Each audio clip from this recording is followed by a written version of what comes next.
This is part one. We start with the key question. Deimos, overview and origin. Deimos is one of the most overlooked objects in the entire solar system, and that might be exactly why it matters. This is the first episode of our Deimos series, and we're starting at the beginning. What Deimos actually is, where it came from, and why the question of its origin is still genuinely unsettled science. Mars has two moons. Most people have heard of Phobos, the larger, closer one that's slowly spiraling inward. Deimos sits quietly further out, smaller, less dramatic on the surface. It doesn't get nearly as much attention. That's a shame, because it raises some genuinely interesting questions that planetary scientists haven't fully resolved. The core question today is this: where did Deimos come from? It sounds straightforward. It isn't. And the answer matters not just for understanding Mars, but for understanding how small bodies across the solar system end up where they are. Let's start with the basics. Deimos orbits Mars at an average distance of about 23,460 kilometers from the planet's center. For context, our moon orbits Earth at roughly 384,000 kilometers. Deimos is much closer to its parent planet in relative terms, though still considerably further out than Phobos, which sits at just under 9,400 kilometers. The orbit itself is nearly circular and lies very close to Mars's equatorial plane. That's an important detail we'll come back to. One full orbit takes 30 hours and 18 minutes, slightly longer than a Martian day, which runs to about 24 hours and 37 minutes. Because of that timing, Deimos actually rises in the east and sets in the west when viewed from the Martian surface, though it moves so slowly across the sky that it takes about 2.5 Martian days to complete a single pass. Now, here's an open question worth sitting with. If Deimos formed somewhere else and was later captured by Mars's gravity, why is its orbit so neat and circular? Captured objects usually arrive on chaotic, elliptical paths. Either the orbit was tidied up over billions of years by tidal forces and atmospheric drag, or something else is going on with its origin entirely. We'll return to that. First, the physical characteristics. Deimos is small, very small. It measures roughly 15 kilometers by 12 by 11. Not spherical, it's an irregular, lumpy body, though notably smoother in appearance than Phobos. That smoothness comes largely from a thick layer of regolith, a fine powdery surface material that has settled into craters over time and softened the terrain. Two named craters are visible, Swift and Voltaire, both named for writers who remarkably predicted the existence of Martian moons in fiction well before their actual discovery. Surface gravity on Deimos is extraordinarily low, roughly 0.003 meters per second squared, about 3/1000ths of Earth's. You could launch yourself into orbit around it at walking pace.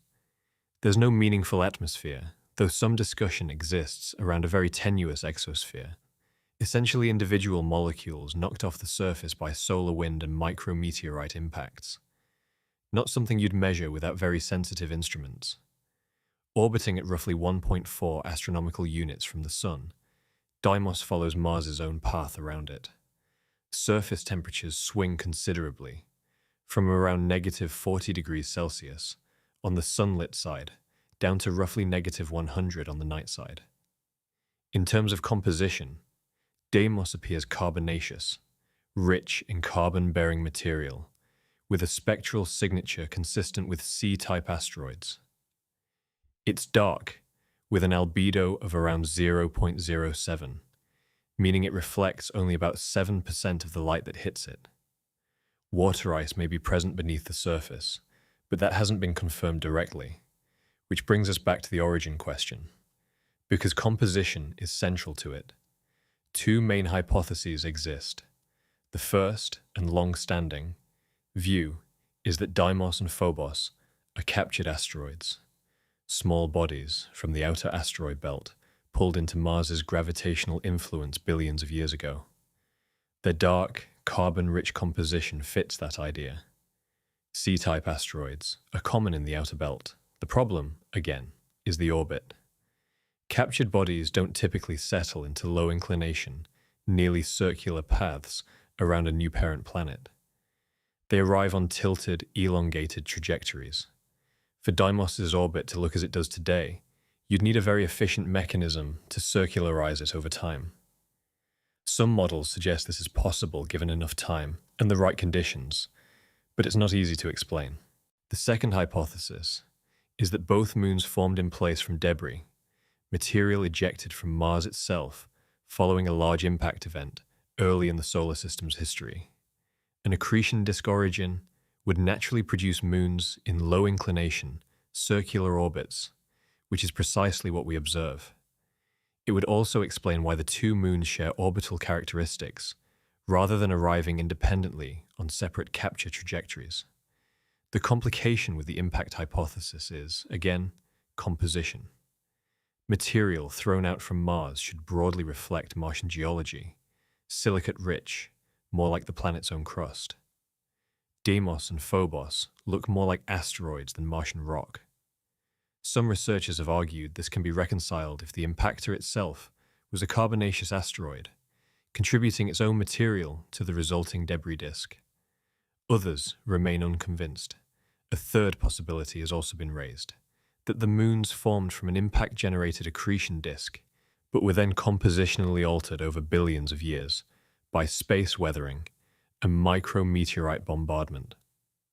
Surface darkening and reddening caused by solar-wind interaction can shift spectral signatures over long timescales, potentially masking a more Martian origin.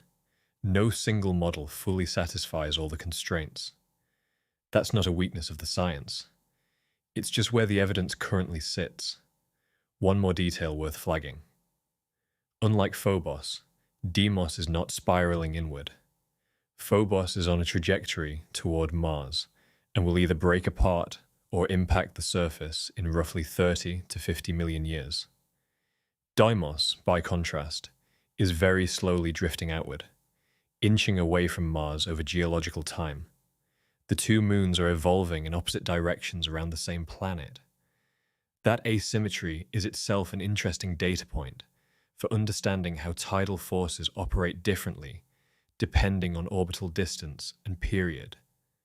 Several spacecraft have imaged Deimos at close range, including Mars Reconnaissance Orbiter and ESA's Mars Express, though nothing has landed on it. Japan's Martian Moons Exploration Mission, MMX, is planned to visit both moons and return a sample from Phobos, with Deimos observations also on the agenda. When those results come back, they may go some way towards settling the origin question. Deimos was discovered on the 11th of August, 1877, by American astronomer Asaph Hall, just 6 days after he found Phobos. He named both moons after sons of Ares in Greek mythology, Phobos, meaning fear, Deimos, meaning dread. Given how quietly Deimos drifts across the Martian sky, dread feels like an overstatement. But the name has stuck. So, where does that leave us? Deimos is a small, dark, irregularly shaped moon with a surprisingly orderly orbit and an origin story that hasn't been fully written yet. It shares a parent planet with Phobos, but behaves very differently in terms of orbital evolution.